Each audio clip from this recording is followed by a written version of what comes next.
Hello students, I'm Sharon. Welcome to my commerce class, Corporate Accounting. The subject Corporate Accounting is very important for BCom students. I'm going to explain the subject Corporate Accounting in both mediums to understand the concepts very easily. The most important topic in Corporate Accounting is Company Final Accounts. So students, ఈ company final అకౌంట్స్లో నేను మీకు previous వీడియోస్లో model number 1, model number 2, model number 3, model number 4 అనేవి teach చేశాను. Students, ఈ వీడియోలో నేను మీకు కంపెనీ ఫైనల్ అకౌంట్స్లో model number 4 preparation of profit and loss account and balance sheet with adjustments, ఆ యొక్క మోడల్ ఎలా తయారు చేయాలి P&L అకౌంట్లో, అదేవిధంగా బ్యాలెన్స్ షీట్ని ఎలా తయారు చేయాలి అనేది తెలుసుకుందాము. సో ఇక్కడ నేను ఒక ప్రాబ్లం మీకు టైప్ చేసి పెట్టాను. ప్రాబ్లం చూసినట్లయితే, the following is the trial balance of Girija and company as on 31st December 2016. Prepare profit and loss account and balance sheet of the company. ఈ ప్రాబ్లంలో profit and loss account, balance sheet రెండు కూడా మనని prepare చేయమని చెప్పారు. Name of the company Girija and co, year of the ending 31st December 2016. So ఇక్కడ కొన్ని items మనకి ఉన్నాయి. డెబిట్ బ్యాలెన్సెస్, క్రెడిట్ బ్యాలెన్సెస్ ఇచ్చాడు. అదేవిధంగా ఒక 7 అడ్జస్ట్మెంట్స్ అనేవి మనకి ప్రాబ్లంలో ఇవ్వబడ్డాయి. సో ఈ విధంగా మనకి ప్రాబ్లం ఇచ్చిన వెంటనే మీరేం చేయాలంటే, first profit and loss account, balance sheet అడిగాడు కాబట్టి profit and loss account proforma అనేది మీరు first of all you have to write like this. ముందు ఏం చేయాలంటే ప్రాఫిట్ అండ్ లాస్ అకౌంట్ ప్రొఫార్మాని మీరు రెడీ చేసుకోవాలి. ఈ విధంగా statement of profit and loss account of Girija company limited for the year ending 31st December 2016. So ఈ విధంగా మీరు రికార్డ్ చేసుకొని బ్యాలెన్సెస్ ఏమీ పోస్ట్ చేయకుండా ముందు ఈ విధంగా రికార్డ్ చేసుకోవాలి. అదేవిధంగా బ్యాలెన్స్ షీట్ ఫార్మేట్ కూడా మీరు రెడీ చేసుకోవాలి. P&L అకౌంట్ ఫార్మేట్ ఎలా తయారు చేసుకున్నారో అదే విధంగా బ్యాలెన్స్ షీట్ ఫార్మేట్ ని కూడా తయారు చేసుకోవాలి. Balance sheet of Girija company limited as on 31st December 2016. So equity and liabilities, Roman number 2 వచ్చేసరికి అసెట్స్. సో ఈ విధంగా కేటగిరీస్ ఉంటాయి. సో ఈ విధంగా మనం ఫార్మేట్స్ ని తయారు చేసుకోవాలి. తయారు చేసుకున్న తర్వాత ఈ ఫార్మేట్స్ లో మనకి ప్రాఫిట్ అండ్ లాస్ అకౌంట్ లో చూసిన 1 to 7 నోట్స్ అనేవి తయారు చేసుకోవాలి. బ్యాలెన్స్ షీట్ లో చూసినట్లయితే క్యాపిటల్ ఏ నుంచి కే వరకు ఉన్నటువంటి నోట్స్, వీటిల్లో ఉండేటువంటి ఐటమ్స్ ఏవైతే ఉన్నాయో వాటికి సంబంధించినటువంటి నోట్స్ మనం తయారు చేసుకున్న తర్వాతే ఇక్కడ మనం వీటికి పోస్టింగ్స్ చేసుకొని then you have to calculate the total values అనేవి మనం కనుక్కోవాలి. సో ఈ విధంగా మనం ఈ యొక్క profit and loss account and balance sheet అనేది తయారు చేసుకోవాలి. సో 1 by 1 స్టెప్స్ మనం ప్రాబ్లంలో చూద్దాము. సో ఏ విధంగా మనం ఈ యొక్క ప్రాఫిట్ అండ్ లాస్ అకౌంట్ ని ఏ విధంగా తయారు చేద్దాం. First of all opening stock ఇచ్చాడు చూడండి. ఇక్కడ స్టాక్ ఆన్ 1/1/2012 7,500. సో అంటే ఈ ఓపెనింగ్ స్టాక్ అనేది మనకి note number 3 profit and loss account లో మాత్రమే వస్తుంది. నోట్ నెంబర్ 3 ఏంటి అంటే కాస్ట్ ఆఫ్ గూడ్స్ సోల్డ్ అనేటువంటి నోట్ లో ఈ యొక్క వాల్యూని చూపించుకోవాలి. దీనికి మనం ఏం చేసుకోవాలంటే, ఒకవేళ ప్రాబ్లం లో కనుక పర్చేజెస్ ఇచ్చినట్లయితే ఇక్కడ మనకి చూడండి పర్చేజెస్ ఇచ్చాడు 24,500.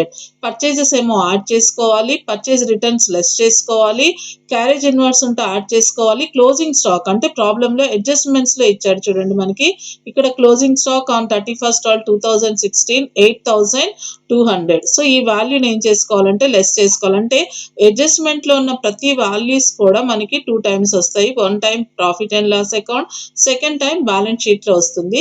సరే ఇది మనకి ఫస్ట్ అడ్జస్ట్మెంట్ క్లోజింగ్ స్టాక్ ఇచ్చాడు. So first time profit and loss account లో నోట్ నెంబర్ 3 లో ఈ వాల్యూని మనం డిడక్ట్ చేసుకోవాలి. 8,003 ని డిడక్ట్ చేసుకోవాలి. సెకండ్ టైం బ్యాలెన్స్ షీట్ లో ఇన్వెంటరీలో మనం దీన్ని చూపించుకోవాలి. సో ఎనీహౌ ఒక్కసారి మనం నోట్ నెంబర్ 3 ని ఓపెన్ చేసుకొని ఈ వాల్యూస్ ని చూద్దాము. నోట్ నెంబర్ 3 చూసినట్లయితే ఇక్కడ చూడండి cost of goods sold. So ఈ నోట్ని మనం ఎలా తయారు చేసుకోవాలి? Cost of goods sold. So ఇది చూసినట్లయితే సో ఓపెనింగ్ స్టాక్ 7,500 ఇచ్చాడు.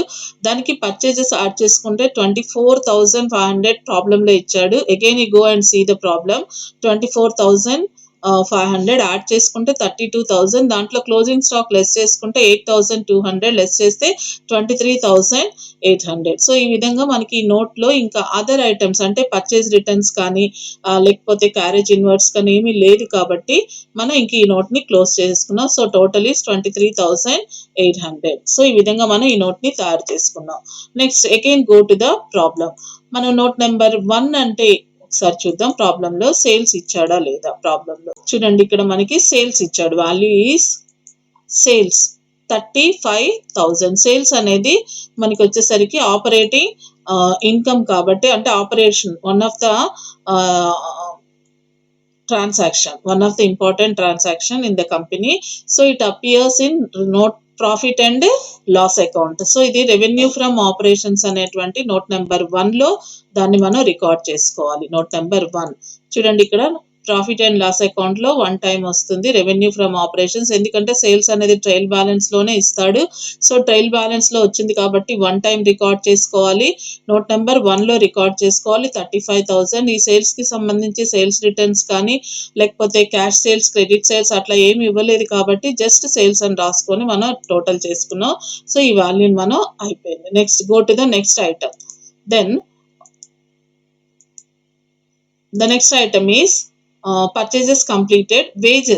వేజెస్ చూసినట్లయితే ఒకసారి చూడండి స్టూడెంట్స్, వేజెస్ ఈస్ 5,000. వేజెస్ అనేది ఎంప్లాయీ రిలేటెడ్ ఐటమ్ కాబట్టి 5,000. ఒకవేళ ప్రాబ్లంలో సాలరీస్ కూడా వచ్చారు, మనకి ఇక్కడ 750 ఉన్నాయి. సో ఈ రెండు కూడా ఎంప్లాయీ బెనిఫిట్ ఎక్స్పాన్సెస్ అంటే ఎంప్లాయీస్ కి సంబంధించిన ఐటమ్స్ కాబట్టి వేజెస్ అండ్ సాలరీస్. ఈ ఎంప్లాయీ బెనిఫిట్ ఎక్స్పాన్సెస్ అని చెప్పి నోట్ నెంబర్ 4లో మనం ఈ యొక్క వాల్యూని మనం చూపించవచ్చు. Note number 4 employee benefit expenses. చూడండి, ఇక్కడ మనం చూసినట్లయితే వేజెస్ అండ్ సాలరీస్ కనుక చూసినట్లయితే wages is 5,000, salaries is 750. So ఇంకా మనకి ఎంప్లాయీ బెనిఫిట్ ఎక్స్పాన్సెస్ అనేవి ప్రాబ్లంలో ఎక్కడా లేవు కాబట్టి టోటల్ చేసుకున్నాం 5,750. Again go to the problem. మనం ప్రాబ్లం అది కంప్లీటెడ్.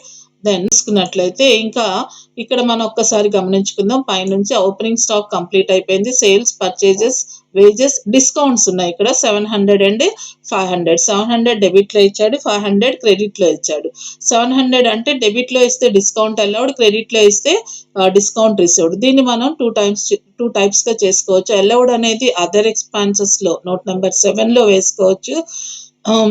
ఇన్కమ్ అనేది 500 అనేది అదర్ ఇన్కమ్స్ లో రికార్డ్ చేసుకోవచ్చు, ఎందుకంటే డిస్కౌంట్ రిసీవ్డ్ గా. లేదా అదర్ ఎక్స్పాన్సెస్ లో డిస్కౌంట్ అలౌడ్ లో నుంచి డిస్కౌంట్ రిసీవ్డ్ మనం లెస్ చేసుకొని డైరెక్ట్ పోస్టింగ్ అనేది చేయొచ్చు. ఈ ప్రాబ్లం లో నేను దీన్ని అదర్ ఎక్స్పాన్సెస్ లో రికార్డ్ చేసుకున్నాను. ఒకసారి మనం ఈ ప్రాబ్లం ని మనం చూసినట్లయితే అదర్ ఎక్స్పాన్సెస్ ని ఒకసారి చూద్దాం.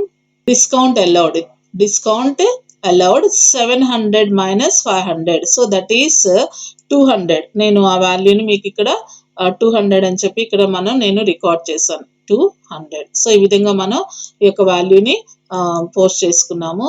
Next one, then what is the next item? 495 value ఇచ్చాడు. ఒకసారి అడ్జస్ట్మెంట్ చూద్దాము. రెంట్లో మనకి 1 month rent mean 5th adjustment, ఈ పాయింట్ నెంబర్ ఈ చూసినట్లయితే 1 month rent at the rate of 540 per annum was due on 31st/12/2012. So 1 month rent was due. So ఇది 540 rupees అనేది 12 months కి ఇచ్చాడు. సో 1 month కి మనకి డ్యూ ఉంది కాబట్టి 12 months కి ఇది out standing. So out standing rent అనేది మనం రెంట్ పెయిడ్ కి యాడ్ చేసుకోవాలి. Rent paid 495. సో ఈ రెంట్ అనేది అదర్ ఎక్స్పెన్సెస్ లో వేసుకోవాలి.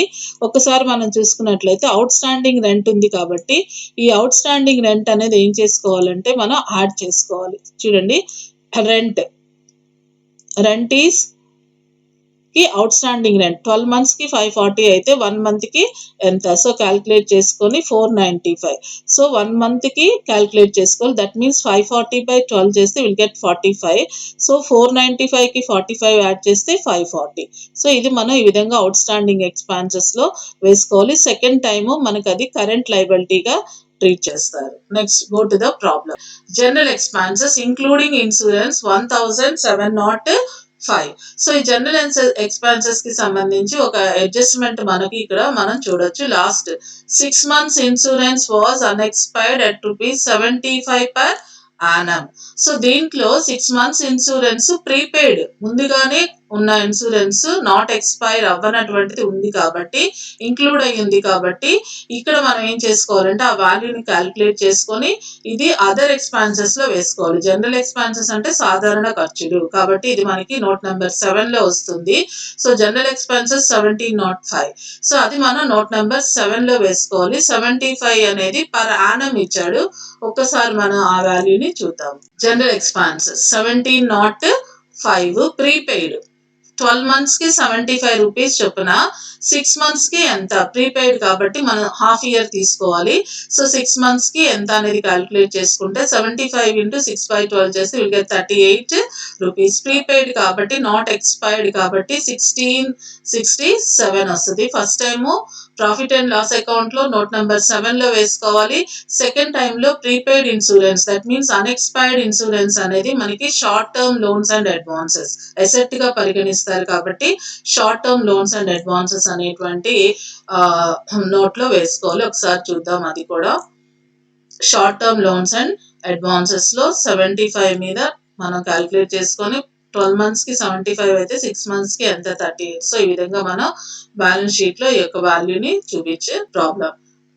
Profit and loss account 1/1/2012 this is considered as opening last years profit and loss account year మనకి opening అవుతుంది కాబట్టి ఇది డైరెక్ట్ గా ఈ వాల్యూ అనేది మనకి బ్యాలెన్స్ షీట్ లో రిజర్వ్స్ అండ్ సర్ప్లస్ లో రికార్డ్ చేసుకోవాలి. బ్యాలెన్స్ షీట్ లో రిజర్వ్స్ అండ్ సర్ప్లస్ లో ఈ వాల్యూని మనం డైరెక్ట్ గా రికార్డ్ చేసుకోవాలి. ఒకసారి మనం చూసినట్లయితే రిజర్వ్స్ అండ్ సర్ప్లస్ లో చూడండి, రిజర్వ్స్ అండ్ సర్ప్లస్ లో opening profit and loss account 1503. So ఈ విధంగా మనం దీన్ని రికార్డ్ చేసుకోవాలి. Again go to the problem. So ఇట్లా మనం ఒక్కొక్క ఐటమ్ ని మనం రెడీ చేసుకోవాలి. Dividends paid. ఈ డివిడెండ్స్ పెయిడ్ అనేది అడ్జస్ట్మెంట్స్ లో ఇవ్వలేదు కాబట్టి P&L అకౌంట్ ట్రయల్ బ్యాలెన్స్ లో ఇచ్చాడు కాబట్టి డైరెక్ట్ గా బ్యాలెన్స్ షీట్ లో రిజర్వ్స్ అండ్ సర్ప్లస్ లో మనం దాన్ని current year profit and loss account లో నుంచి దాన్ని మనం రెడ్యూస్ చేసుకొని చూపించాలి. ఒకసారి చూద్దాం. ఇదిగో dividend paid 1503 current year previous year profit అయినా చేయొచ్చు లేదా కరెంట్ ఇయర్ ప్రాఫిట్ అయినా చేయొచ్చు. డివిడెండ్ పెయిడ్ లెస్ చేసుకుంటే 603 you can show it in the outer column. So ఈ విధంగా మనం క్యాల్కులేట్ చేసుకోవాలి. నెక్స్ట్ వన్ చూసినట్లయితే capital 1000 equity shares 10 rupees each అంటే ఇది షేర్ క్యాపిటల్ లో వస్తుంది. బ్యాలెన్స్ షీట్ లో వస్తుంది. డైరెక్ట్ గా it comes in balance sheet. So balance sheet లో మనం డైరెక్ట్ గా దాన్ని రికార్డ్ చేసుకొని చూపించాలి. ఒకసారి బ్యాలెన్స్ షీట్ లో షేర్ క్యాపిటల్ నేను రివీల్ చేస్తున్నాను. ఆథరైజ్ క్యాపిటల్ ఈ ప్రాబ్లమ్ లో నిల్ కాబట్టి నిల్ పెట్టాను. Issued, subscribed, called up and paid up capital 1000 equity shares 10 rupees చొప్పున దట్ ఈస్ 10,000 అంటే 1000 into 10 వేసుకుంటే 10,000 వస్తుంది. So total is also 10,000. So ఈ విధంగా మీరు రికార్డ్ చేసుకుంటారు. Then again go to the problem. ఇక్కడ చూసినట్లయితే డెటార్స్ అండ్ క్రెడిటార్స్. సో ఈ డెటార్స్ అండ్ క్రెడిటార్స్ కి సంబంధించి ఏదైనా అడ్జస్ట్మెంట్స్ ఉన్నాయేమో ప్రాబ్లమ్ లో ఒకసారి మనం చూద్దాం. సో మెషినరీ అనేది మనకి ఇక్కడ రాదు. డెటార్స్ మీద ప్రొవిజన్ ఏదైనా ఉందా?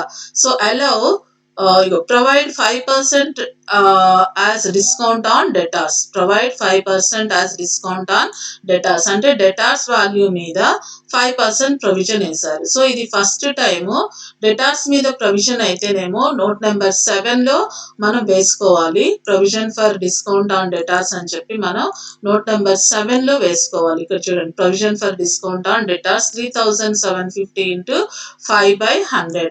సో అది ఆ వాల్యూ ఎంత వచ్చిందంటే 188. సో ఈ విధంగా మనం దాన్ని రికార్డ్ చేసుకోవాలి. సో నెక్స్ట్ వచ్చేసరికి ఈ provision for discount on debtors అనేది సెకండ్ టైము మనకి ఎక్కడ వస్తుందంటే ట్రేడ్ రిసీవబుల్స్. ట్రేడ్ రిసీవబుల్స్ లో మనం దాన్ని రికార్డ్ చేసుకోవాలి. సో డేటాస్ లో నుంచి లెస్ చేయాలి. Datas value 3750 less provision for discount on datas 188. So చేస్తే మీకు 3562 వస్తుంది. సో ఈ విధంగా మనం దీన్ని రికార్డ్ చేసుకోవాలి. అంటే 2 టైమ్స్ ఈ అడ్జస్ట్మెంట్ మనం క్యాలిక్యులేట్ చేసాము. So next one go to the machinery. Machinery ఇది ఫిక్స్డ్ అసెట్ మనకి. సో దీని మీద కూడా ఏమైనా అడ్జస్ట్మెంట్ ఉంది మనకి. So depreciate machinery at rate of 10% per annum. సంవత్సరానికి 10% చొప్పున మెషినరీ మీద డిస్కౌంట్ కట్టమన్నారు. So provision for depreciation on machinery. So depreciation and amortisation expenses note number 6 లో దాన్ని మనం రికార్డ్ చేసుకోవాలి ఫస్ట్ టైము. సెకండ్ టైం వచ్చేసరికి plant and machinery tangible asset కాబట్టి ఆ టాంజిబుల్ అసెట్స్ లో మనం దాన్ని లెస్ చేయాలి. ఇదిగోండి ఇక్కడ మనం చూసినట్లయితే బ్యాలెన్స్ షీట్ లో ప్లాంట్ అండ్ మెషినరీలో డెప్రిసియేషన్ 2900 ఇంటూ 10/100 క్యాలిక్యులేట్ చేస్తే 290 వస్తుంది. సో ఈ విధంగా మనం క్యాలిక్యులేట్ చేసుకొని ఈ వాల్యూస్ ని రికార్డ్ చేసుకోవాలి. Next one note number 6. Depreciation on plant and machinery 2900 into 10/100. So record చేసుకొని ఈ విధంగా వేసుకోవాలి. So next go to the problem. Again go to the problem.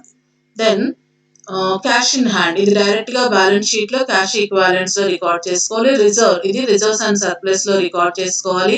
Bad debts అనేది నోట్ నెంబర్ 7 లో వేసుకోవాలి. అది direct posting. So no other adjustment. So కాబట్టి దాన్ని ఆ విధంగా రికార్డ్ చేసుకున్న తర్వాత అడ్జస్ట్మెంట్స్ చూద్దాం ఒకసారి. ఈ స్టాక్ అనేది first time profit and loss account లో నోట్ నెంబర్ 3 లో లెస్ చేసుకున్నాము. సెకండ్ టైం బ్యాలెన్స్ షీట్ లో డైరెక్ట్ మన క్లోజింగ్ ఇన్వెంటరీ క్లోజింగ్ స్టాక్ అనేది ఇన్వెంటరీస్ లో వేసుకోవాలి. అయితే దీనికి సంబంధించి అలౌ 2% డిస్కౌంట్ ఆన్ క్రెడిటార్స్ అని ఇచ్చాడు ప్రాబ్లం లో. Allow 2% discount on creditors. So ఈ క్రెడిటార్స్ మనం ఏం చేసుకోవాలంటే ఒకసారి చూసినట్లయితే క్రెడిటార్స్ వాల్యూ ఇందాక డేటాస్ చెప్పాను కదా. సో క్రెడిటార్స్ వాల్యూ ఎంత ఇచ్చాడు ప్రాబ్లం లో 1750. దీని మీద 2% క్యాలిక్యులేట్ చేసుకుని అదర్ ఇన్కమ్స్ లో వేయాలి. డేటాస్ మీద డిస్కౌంట్ అనేదేమో నోట్ నెంబర్ 7 అదర్ ఎక్స్పెన్సెస్ లో వేస్తే క్రెడిటార్స్ మీద డిస్కౌంట్ అనేది నోట్ నెంబర్ 2 లో వేసుకోవాలి. అదర్ ఇన్కమ్స్ లో దాన్ని రికార్డ్ చేసుకోవాలి. సో ఇక్కడ ఈ విధంగా రికార్డ్ చేసుకున్నాం. క్యాలిక్యులేట్ చేస్తే 44. సెకండ్ టైం క్రెడిటార్స్ లో నుంచి ఆ వాల్యూని లెస్ చేసుకొని డైరెక్ట్ గా బ్యాలెన్స్ షీట్ లో వేసుకోవాలి. సో అది ఆ విధంగా క్యాలిక్యులేట్ చేయాలి. నెక్స్ట్ వన్ మోర్ అడ్జస్ట్మెంట్ ఉన్నాయి. సో ఇక్కడ మన ఈ ట్రయల్ బ్యాలెన్స్ లో ఉన్న ఐటమ్స్ అన్ని అయిపోయినాయి. Provide managing director commission at 15% on net profits before deducting his commission. అంటే ఈ యొక్క మేనేజింగ్ డైరెక్టర్ కమిషన్ క్యాలిక్యులేట్ చేయమన్నారు నెట్ ప్రాఫిట్స్ మీద. సో నెట్ ప్రాఫిట్స్ మీద క్యాలిక్యులేట్ చేయాలంటే అదర్ ఎక్స్పెన్సెస్ లో మనం ఈ యొక్క వర్కింగ్ నోట్స్ అనేది చేసుకోవాలి. ఇక్కడ చేసుకున్నట్లయితే మేనేజింగ్ డైరెక్టర్ కమిషన్ అనేది క్యాలిక్యులేట్ చేయడానికి ముందు ఈ వాల్యూ ఎంత ఉందో చూసుకోవాలి. ఈ వాల్యూస్ అన్ని చూసుకోవాలి. సో అంటే మేనేజింగ్ డైరెక్టర్ కమిషన్ క్యాలిక్యులేట్ చేసిన తర్వాత అదర్ నోట్ నెంబర్ 7 టోటల్ అనేది తీసుకోవాలి. సో అంతకు ముందు ఏం చేయాలంటే మేనేజింగ్ డైరెక్టర్ కమిషన్ అనేది total income minus total expenses. Total income 35,044 వస్తుంది. అంటే మీకు ప్రాఫిట్ అండ్ లాస్ అకౌంట్ ఒక్కసారి నేను రివీల్ చేస్తాను. ప్రాఫిట్ అండ్ లాస్ అకౌంట్ చూసినట్లయితే ఇక్కడ మనం చూసినట్లయితే note number 1 total note number 2 total post చేసుకుంటే 35,044 వస్తుంది. అదేవిధంగా నోట్ నెంబర్ 3 మనం ఆల్రెడీ ప్రిపేర్ చేసాం 23,800. నోట్ నెంబర్ 4 ప్రిపేర్ చేసుకున్నాం. అక్కడ ప్రిపేర్ చేసుకుని ఇక్కడ పోస్ట్ చేసుకున్నాం. ఫైనాన్స్ కాస్ట్ ప్రాబ్లం లో లేదు, డాష్ పెట్టుకున్నాం. డెప్రిసియేషన్ 290 అది కూడా మనం క్యాలిక్యులేట్ చేసాం. అదర్ ఎక్స్పెన్సెస్ అంటే ఇది ఇక్కడ 3,397 ఇంక్లూడింగ్ మేనేజర్ డైరెక్టర్ కమిషన్ వేసిన తర్వాత ఈ వాల్యూ వచ్చింది. సో ఇది వెయ్యక ముందు మనం చూసినట్లయితే ఇప్పుడు నేను మీకు ఎక్స్ప్లెయిన్ చేస్తున్నాను కదా, ఒకసారి చూద్దాం. ఇక్కడ ఇంతవరకు చూసుకొని టోటల్ తీసుకున్నారు. అంటే ఇక్కడ చూడండి total income 35,044, cost of goods sold 23,800. ఈ ఎంప్లాయీ బెనిఫిట్స్ ఈ విధంగా వేసుకొని అదర్ ఎక్స్పెన్సెస్ 3078. అంటే మేనేజింగ్ డైరెక్టర్ కమిషన్ క్యాలిక్యులేట్ చేయడానికి ముందు ఉన్నటువంటి ఈ యొక్క వాల్యూస్ ఈ వాల్యూస్ అన్ని యాడ్ చేసుకుంటే 3078 అనేది వస్తుంది. సో ఈ 3078 తీసుకొని ఇవన్నీ కూడా యాడ్ చేసుకున్నట్లయితే ఇంతవరకు యాడ్ చేసుకుంటే 32,918 వస్తుంది. సో ఇది తీసుకొని ఇప్పుడు మనం ఏం చేయాలంటే ఈ యొక్క వాల్యూని 32,390 918. సో లెస్ చేస్తే 2126 వస్తుంది. సో దీని మీద 15% కమిషన్ క్యాల్కులేట్ చేస్తే 319 రూపీస్ వస్తుంది. సో ఆఫ్టర్ గెటింగ్ 319 రూపీస్ దాన్ని తీసుకొచ్చి ఇక్కడ మీరు పోస్ట్ చేసుకోవాలి. సో ఆ వాల్యూ మీరు ఇక్కడ పోస్ట్ చేసుకోవాలి. సో ఈ వర్కింగ్ నోట్స్ చేసిన తర్వాత ఈ వాల్యూ మీరు పోస్ట్ చేసుకుంటే మీకు టోటల్ ఎక్స్పాన్సెస్ ఎంత వస్తుంది అంటే 3397. సో ఈ విధంగా మనం ఈ యొక్క అమౌంట్ ని క్యాల్కులేట్ చేయాలి. Total incomes minus total incomes minus total ఎక్స్పాన్సెస్.